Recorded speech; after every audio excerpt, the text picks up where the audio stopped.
Start करेंगे। Modern history के जितने भी इंपॉर्टेंट क्वेश्चन हैं उन सारों को डिस्कस करेंगे जो डिफरेंट एग्ज़ाम में आए, जैसे एसएससी सीजीएल में अगर आए हुए हैं या आपकी ऊपर ट्रिपल एससी में आए या यूपीपीएससी में आए हों, आरओ में आए, वो सारे क्वेश्चन का एक जगह पे कंपाइलेशन है जो प्रीवियस ईयर है। हम सिर्फ आज प्रीवियस ईयर के क्वेश्चन जो डिफरेंट एग्ज़ाम में आए उनको डिस्कस करने वाले हैं।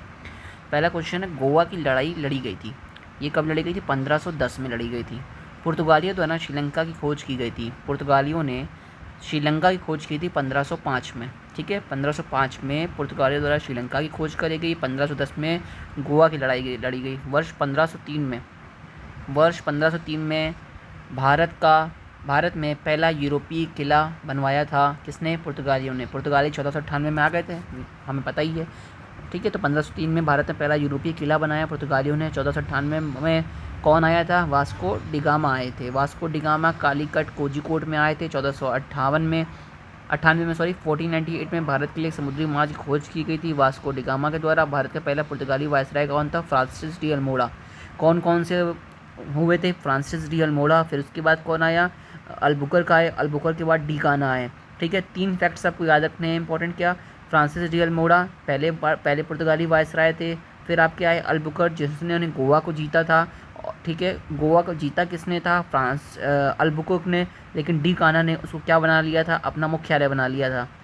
इस बात को भी आप ध्यान में रखिएगा। ब्रिटिश सेना और डच सेना के बीच बेदरा का युद्ध लड़ा गया 1759 में। बेदरा का युद्ध, ठीक है ना, बेदर्दी से मारा गए थे। ब्रिटिश सेना ने डच सेना को बहुत ज़्यादा इसमें हरा दिया था। वह यूरोपीय शक्ति जिसने कृष्णा नदी के डेल्टा पर स्थित मत्स्य बंदरगाह शहर मसूलीपट्टनम, डच मामूली थे, मामूली से क्या हो गया? मसूलीपट्टनम इन्होंने बना लिया था। मसूलीपट्टनम में अपना बंदरगाह बना लिया था, किला बनाया बंदरगाह पे। मसूलीपट्टनम के बंदरगाह पर इन्होंने क्या करा था? अपना किला बना लिया था। ठीक है, व्यापारी कंपनियों ने मुगल साम्राज्य के दौरान 1605 में भारत में मछलीपट्टनम में अपना ठिकाना स्थापित किया डचों ने। ठीक है ना, तो इनका मेन खेल कहाँ पे था? मसूलीपट्टनम के पास में ही था, इसको मछलीपट्टनम भी कह रहे हैं। अब आते हैं अंग्रेजों के बारे में। ईस्ट इंडिया कंपनी ने वर्ष में बंगाल में द्वैत शासन प्रणाली को समाप्त किया था 1772 में। 1772 में देखो, रॉबर्ट क्लाइव ने 1757 में क्या किया था? द्वैत शासन लगाया था। लेकिन 1772 में क्या हुआ? ये द्वैत शासन खत्म कर दिया गया था। किसमें? बंगाल में। ठीक है, ईस्ट इंडिया कंपनी ने वर्ष 1765 में बंगाल की दीवानी प्राप्त की थी। हमें पता है ना कौन सा युद्ध हुआ था? बक्सर का युद्ध। बक्सर के युद्ध के बाद 1765 आया। ठीक है, 1765 में क्या किया गया है? बंगाल की दीवानी प्राप्त करी गई। किसने प्राप्त करी बंगाल की दीवानी 1765 में? ईस्ट इंडिया कंपनी ने। मुगल सम्राट शाह आलम द्वितीय ने ईस्ट इंडिया कंपनी को बंगाल प्रांत का दीवान नियुक्त किया था। मुगल सम्राट, फिर से रिपीट कर रहा हूँ, दिमाग में रखिएगा, मुगल सम्राट शाह आलम द्वितीय ने ईस्ट इंडिया कंपनी को बंगाल प्रांत का दीवान नियुक्त किया गया। वो कब किया गया? 1765 में। ब्रिटिश ईस्ट इंडिया कंपनी ने वर्ष 1761 में फ्रांसीसियों से पौंडीचेरी को छीन लिया था। ठीक है, और उस पर कब्जा कर लिया था। ठीक है, पौंडीचेरी को 1761 में ही छीन लिया था। किससे छीन लिया था? फ्रांसीसियों से, क्योंकि फ्रांसीसियों से क्या कहते हैं आपका, ये इन्होंने इनको बेदरा के युद्ध में भी हरा दिया था। तो मतलब मेन क्या था कि अंग्रेज़ों का फ्रांसीसी से बहुत ज़्यादा लड़ाई चल रही थी। ठीक है, और आपका एक लड़ाई किससे चल रही थी? डचों से भी लड़ाई चल रही थी। तो तुम्हारा जो बेदरा का युद्ध हुआ था वो कब हुआ था? तुम्हारा 1759 में। किसके बीच में? ब्रिटिश सेना और डच सेना के बीच में हुआ था। ब्रिटिश सेना और डचों के बीच में कौन सा युद्ध हुआ?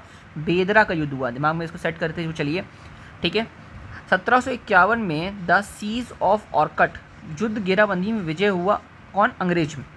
ठीक है, ये एसएससी एमटीएस में देखिए क्वेश्चन आया है, काफ़ी नया है। कौन सा है? द सीज ऑफ ऑर्कट, ऑर्कट की युद्ध घेराबंदी में विजय हुआ। कौन? अंग्रेज।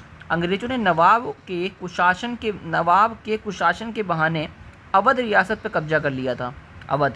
ठीक है, यानडुबू की संधि 1826 के माध्यम से ब्रिटिश ईस्ट इंडिया कंपनी द्वारा असम क्षेत्र हड़प लिए गए। ये क्वेश्चन बहुत अच्छा है। यानडुबू की संधि के माध्यम से, किसके संधि की? यानडुबू की संधि के माध्यम से ब्रिटिश ईस्ट इंडिया कंपनी द्वारा असम क्षेत्र हड़प लिया गया था।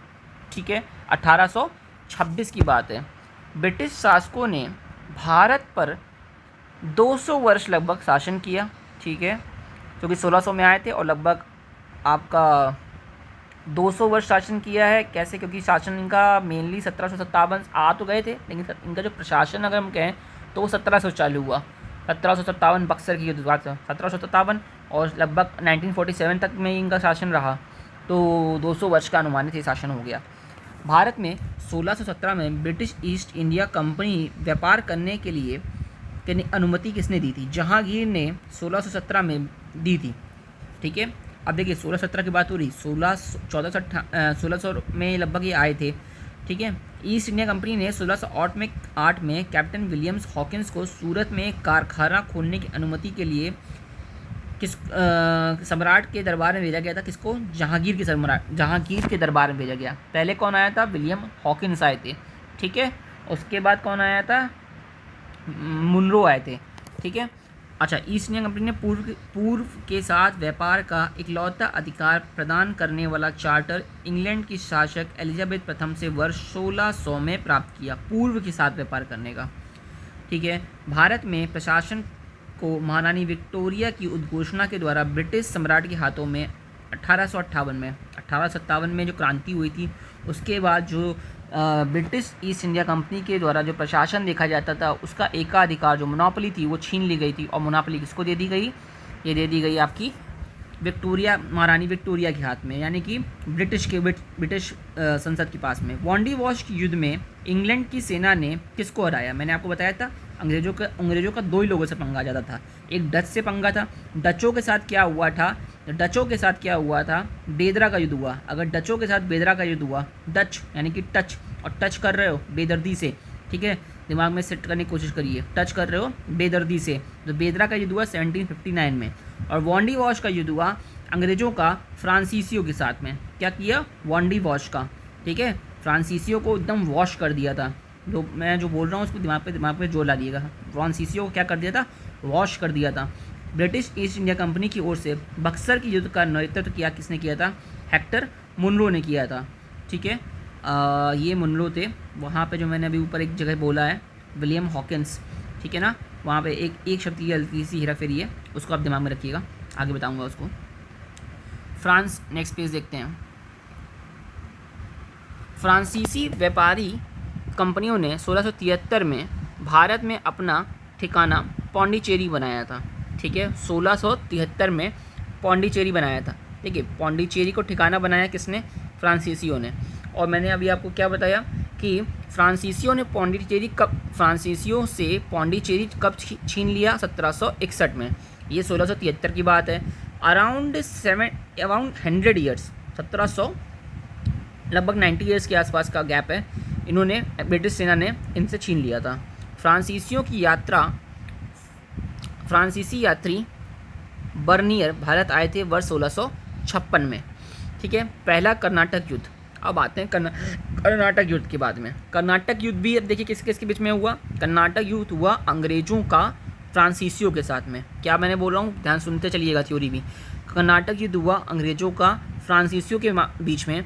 3 कर्नाटक युद्ध हुए हैं और 3 संधियाँ हुई हैं। इन तीनों संधि के नाम पूछते हैं कि पहला कर्नाटक युद्ध फिर किस संधि किस नाम से फेमस हुई, है ना, ये क्वेश्चन आते हैं। तो पहला कर्नाटक युद्ध अंग्रेजों फ्रांसीसियों के बीच हुआ। जब ईस्ट इंडिया कंपनी की स्थापना हुई तब भारत पर शासन हुआ था मुगल सम्राट का था।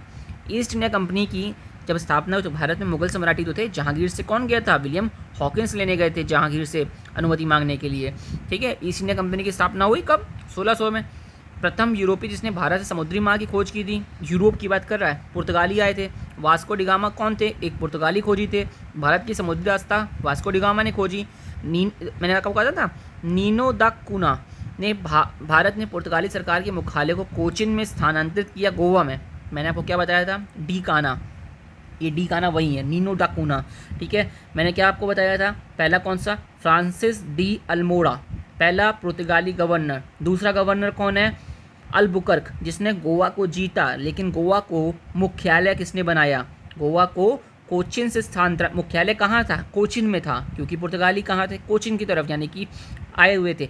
ठीक है, अब इन्होंने क्या किया? गोवा को मुख्यालय बनाया। किसने? डी काना ने। तो ये 3 फैक्ट्स हैं अलग अलग गवर्नर जो इनके थे उनके। पुर्तगाली भारत में आए थे 1498 में।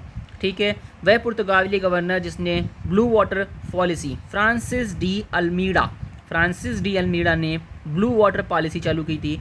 यह प्रथम पुर्तगाली गवर्नर है। वह मुग़ल बादशाह जिसने इलाहाबाद को अपनी राजधानी बनाया उसका नाम था शाह आलम। ठीक है। वास्को डी गामा का मकबरा भारत में कोच्चि केरल में है। ठीक है। ईस्ट इंडिया कंपनी के जहाज़ों ने सूरत के पास स्थित स्वाली एक्सचुरी, इसको अब दिमाग में रखिए, सूरत किधर की तरफ है, गुजरात की तरफ है। वहाँ पे क्या हुआ है, स्वाली एक्सचुरी में पुर्तगालियों को पराजित किया। किसने, ईस्ट इंडिया कंपनी के जहाज़ों ने सूरत के पास स्थित स्वाली एक्सचुरी में पुर्तगालियों को पराजित कर दिया था वर्ष 1612 में। वास्को डी गामा एक पुर्तगाली अन्वेषक ने, ये बार बार क्वेश्चन आ रहा है, 1498 में। ठीक है, इसको बार बार रिपीट करने को फायदा नहीं है। अच्छा, 1509 ईस्वी में दीव पर विजय प्राप्त कर ली थी पुर्तगालियों ने। ठीक है, 1509 ईस्वी में किस पे विजय प्राप्त कर ली थी, पुर्तगालियों ने। दक्षिण भारत का वह राजा जिसने 1741 में कोलाचेल की लड़ाई में डच ईस्ट इंडिया कंपनी को परास्त कर दिया था, मार्तंड वर्मा। ये देखिए आपका लोअर में आया हुआ क्वेश्चन है। ठीक है, और ये काफ़ी अच्छा क्वेश्चन है। जो क्वेश्चन अच्छे हैं मैं उसमें टिक लगाते चल रहा हूँ, आपको दिमाग में रखना है। मार्तंड वर्मा किसको हराया है, डचों ने। डचों को अंग्रेजों ने किसने हराया था, बेदरा के युद्ध में। ठीक है, वास्को मगर पुर्तगालियों को फ्रांसीसियों को किसमें हराया था, वॉन्डी वॉश के युद्ध में। ठीक है, अंग्रेजों के खिलाफ भारतीय सैनिकों द्वारा बड़े पैमाने पर वेल्लोर विद्रोह हुआ था। ठीक है, अंग्रेजों के खिलाफ भारतीय सैनिकों द्वारा बड़े पैमाने पर विद्रोह जो हुआ था, वेल्लोर विद्रोह, वर्ष 1806 में हुआ था। पुर्तगाली उपनिवेश नहीं था मसूलीपट्टनम किसके उपनिवेश में था, ये था डचों के युद्ध में। तो आप इसको ऑप्शन, 4 ऑप्शन जरूर रहे होंगे, तो इसमें सीधे आंसर लिखा हुआ है ना।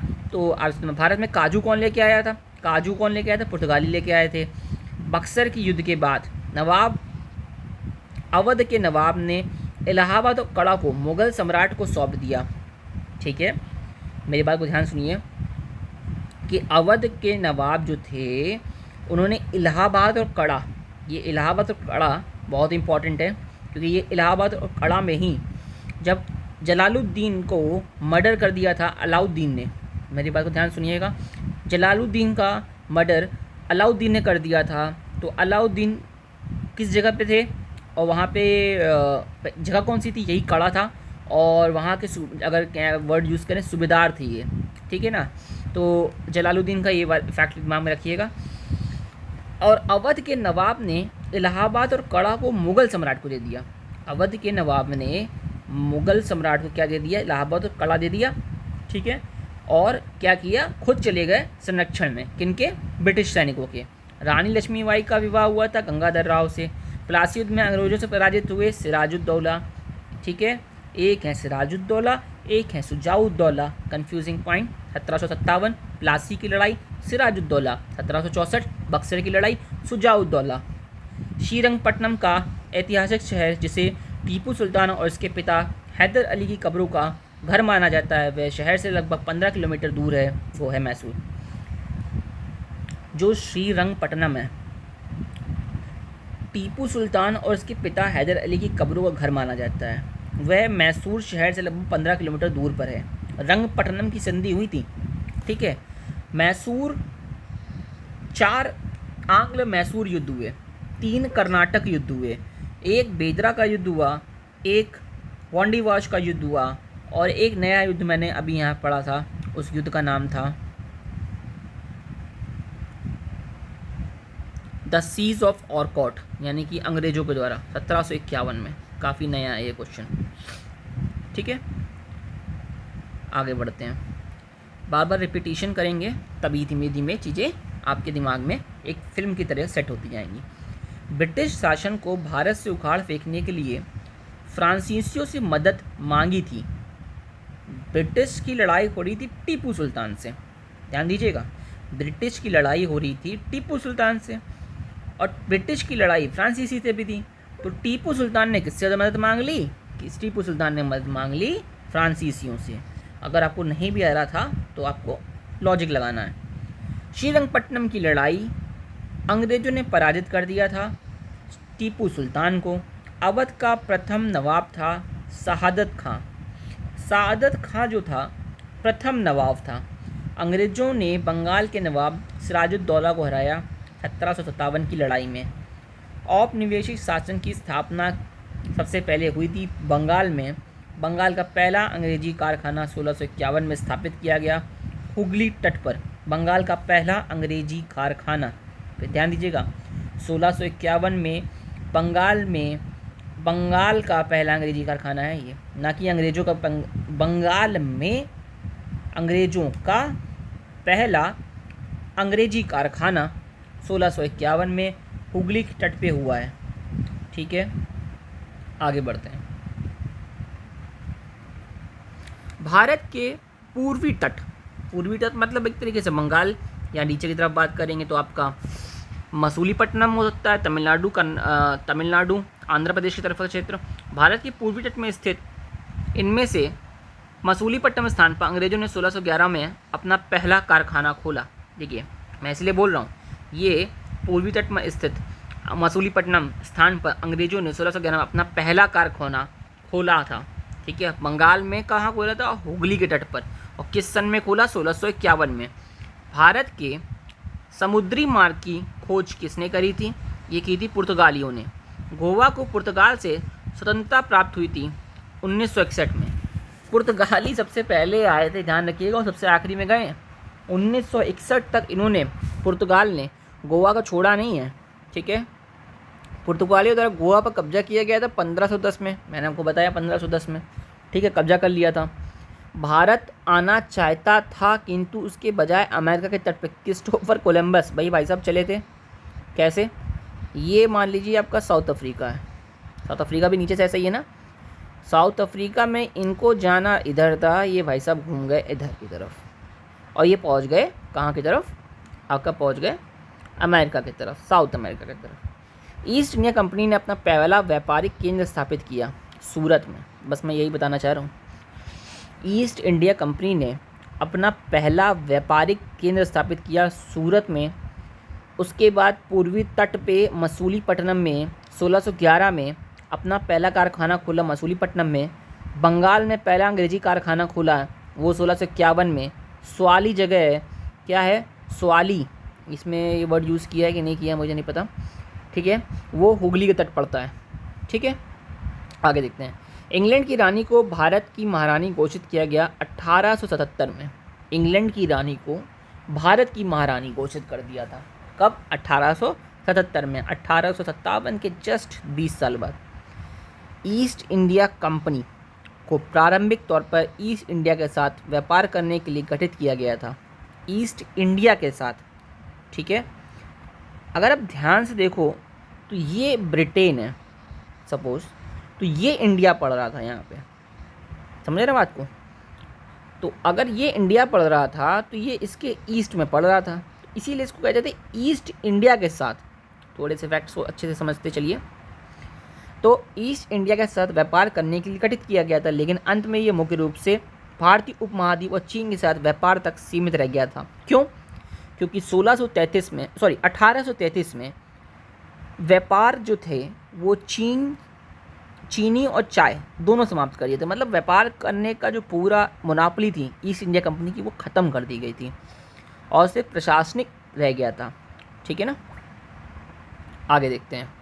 जब और मैं आपको चार्टर एक्ट पढ़ाऊँगा तब एक ही क्लियर कराऊँगा। आगे बढ़ते हैं। जब फ्रांसीसी नेतृत्व में फ्रांस ने मद्रास पर कब्जा कर लिया था, तब पहला कर्नाटक युद्ध लड़ा गया था। ठीक है, कर्नाटक की मैंने आपको बताया था 3 कर्नाटक युद्ध हुए थे। ईस्ट इंडिया कंपनी की स्थापना के समय भारत का शासक कौन था? अकबर था। 1600 में हुई थी, 1600 में अकबर था। भारत में फोर्ट विलियम हुगली नदी के किनारे स्थित है। 1505 में भारत के पहले पुर्तगाली वायसराय द्वारा किले का निर्माण कराया गया। उसका नाम क्या था? Saint Angelo fort. 1505 में भारत के पहले पुर्तगाली वायसराय कौन थे? Francis de Almora. उन्होंने क्या कराया है? Saint Angelo fort. भारत में ईस्ट इंडिया कंपनी की सत्ता जमने से पहले भारत सूती एवं रेशम से बने मुलायम कपड़ों का निर्यात करता था। इसी की वजह से ही यहाँ पर व्यापार के उद्देश्य से यहाँ पे आए थे। अंग्रेज यहाँ पर व्यापार के उद्देश्य से आए थे, ना कि राज करने के लिए। लेकिन जब उन्होंने देखा कि यहाँ के लोग आपस में बहुत ज़्यादा कमज़ोर हैं, तो उन्होंने यहाँ पर धीमे धीमे अपना प्रशासन व्यवस्था स्थापित करना स्टार्ट किया। 150 वर्ष लिए उन्होंने, 1600 में आ गए थे, 1757 में युद्ध लड़ा है प्लासी का, और वो इन 150 साल में उन्होंने अपनी प्रशासनिक व्यवस्था को यहाँ पे मजबूत कर लिया। ठीक है। अंग्रेज ब्रिटिश ईस्ट इंडिया कंपनी ने खुद को भारत में दौरान 1612 में स्थापित किया था। अंग्रेज ईस्ट इंडिया कंपनी को जॉन कंपनी के नाम से भी जाना जाता था। आंदोलन ने गोवा में पुर्तगाली राज को समाप्त करने में महत्वपूर्ण भूमिका निभाई थी। गोवा मुक्ति आंदोलन। 1600 में भारत में व्यापार चौकी की स्थापना करने के लिए महारानी एलिजाबेथ प्रथम ने ईस्ट इंडिया कंपनी का अधिकार दिया। फिर देखिए मैं क्या बोल रहा था ना, व्यापार चौकियों की स्थापना करने के लिए, व्यापार ही करने आए थे। ठीक है। वास्को डी गामा 1498 में समुद्र के रास्ते से भारत पर कदम रखने का प्रथम, ये बार बार क्वेश्चन आ रहा है, पुर्तगाली व्यापारी गोवा की भूमि पर प्रथम 16वीं शताब्दी में आए थे। यूरोपीय व्यापारी 1498 में पुर्तगाली अन्वेषक वास्को डी गामा कालीकट के तट पे आए थे। पुर्तगाली को वास्को डी गामा पहली बार समुद्र के रास्ते से भारत में उतरा। ये कप कडाबू केरल, इसको आप थोड़ा सा दिमाग में रख लीजिएगा। पुर्तगाली द्वारा 1662 में इंग्लैंड के राजा चार्ल्स द्वितीय को पुर्तगाल के राजा की बहन से शादी करने पर दहेज के रूप में मुंबई को उपहार स्वरूप दिया गया था। ये देख लीजिए, एक जो इंग्लैंड और पुर्तगाल के बीच में 1662 में एक संधि कह सकते हैं या कॉम्प्रोमाइज़ हुआ होगा। ठीक है। 1662 में जो इंग्लैंड के राजा थे वो चार्ल्स द्वितीय थे, और पुर्तगाल के राजा की बहन से शादी कराने के पर दहेज के रूप में भारतीय शहर दे रहे हैं मुंबई। आप समझ रहे हैं। ठीक है। भारत में अंग्रेजों द्वारा निर्मित पहला किला फोर्ट सेंट जॉर्ज। ठीक है। फोर्ट सेंट जॉर्ज, एक किला आपका ये है, कौन सा था, सेंट एंजेला फोर्ट। ठीक है। और एक किला आपका ये हो गया जो अंग्रेजों द्वारा निर्मित है। ऐसे भी पूछ सकते हैं ये केप ऑफ गुड होप की खोज किसने करी थी।